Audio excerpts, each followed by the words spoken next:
The whole secret lies in confusing the enemy, so that he cannot fathom our real intent.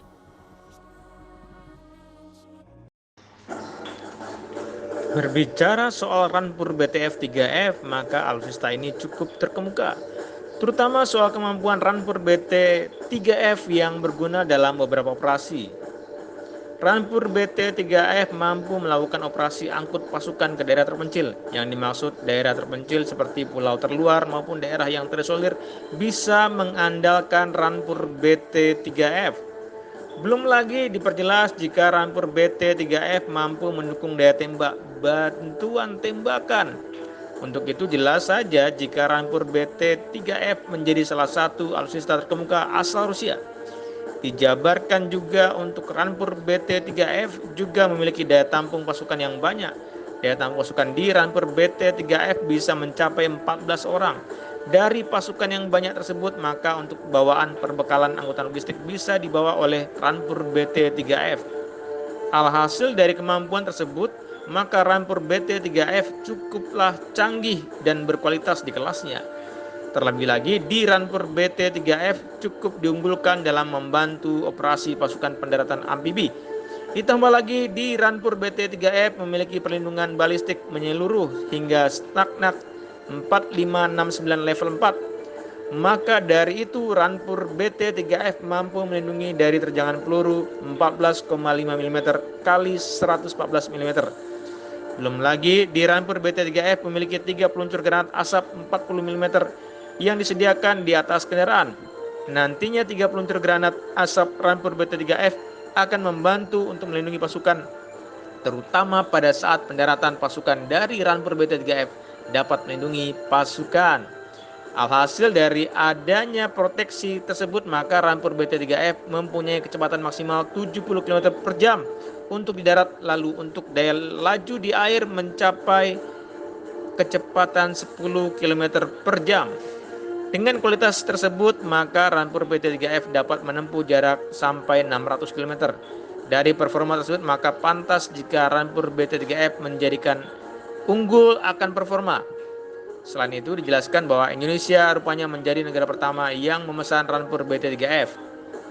Kontrak pengadaan 22 unit tank BMP-3F ini merupakan pengadaan ketiga kalinya, sedangkan untuk 21 unit pengadaan rampur atau tank angkut personel BTF merupakan yang pertama dan ini merupakan desain dari marinir. Jelas Kemenhan Go ID. Ini artinya Indonesia diketahui memesan 21 unit rampur BT-3F. Dalam pemesanan 21 unit rampur BT-3F tersebut diketahui juga harganya.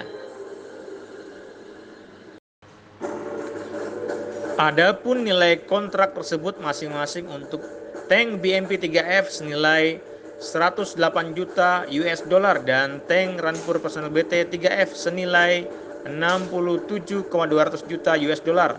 Tulis Kemhan Go ID pada 22 April 2019. Jika dikalkulasikan, maka harga per unit rampur BT-3F mencapai 3,2 juta US dollar atau sekitar Rp 46,2 miliar pada kurs saat ini. Akan tetapi pada penjelasan tersebut tak dijelaskan lagi apakah pembelian rampur BT-3F oleh Indonesia sudah termasuk yang lain-lainnya. Yang dimaksudkan lain-lainnya adalah spare part dan amunisi, dan masih banyak lagi dari rampur BT-3F. Jika seandainya sudah termasuk paket lainnya, maka harga satuan rampur BT-3F dari Rusia cukup murah meriah. Akan tetapi dari kelebihan rampur BT-3F, nyatanya media Rusia menyebutkan masih ada kelemahan. Terlebih lagi kelemahan pada rampur BT-3F mengacu ketidakpuasan salah satu peralatan. Sebelumnya dilaporkan bahwa Departemen Militer Rusia juga tertarik dengan BT-3F yang mengambang, tapi tidak puas dengan peralatan dasar yaitu persenjataannya. Tulis en.topwar.ru yang dikutip oleh Mang Dalang. Dan sayangnya tidak dijelaskan lagi jenis persenjataan apa yang kelihatan bermasalah di rampur BT-3F. Soalnya rampur BT-3F memiliki dua persenjataan berkualitas canggih seperti senapan mesin RCWS atau koaksial. Untuk senjata koaksial di rampur BT-3F rupanya dilengkapi dengan kaliber 7,62 mm yang terdapat pada sisi kiri dan kanan di bagian depan. Lalu untuk RCWS, Rampur BT3F rupanya bisa memakai persenjataan kaliber 12,7 mm dan 14,5 mm. Dijelaskan juga di Rampur BT3F mampu dipasang pelontar granat kaliber 30 mm. Dari beberapa senjata tersebut, maka jelaslah saja jika Rampur BT3F memiliki beberapa senjata kelas berat.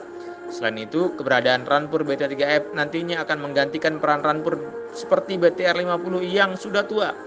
Oleh karenanya keberadaan Rampur BT3F sangat diperlukan, terutama untuk memobilisasi pasukan ke operasi pendaratan amfibi bisa menggunakan Rampur BT3F.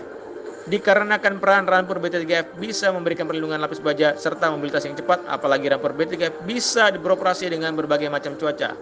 Sedangkan Rampur BT3F bisa dimuat banyak dalam kapal LPD. Tak hanya LPD, tetapi pesawat angkut kelas berat bisa membawa Rampur BT3F.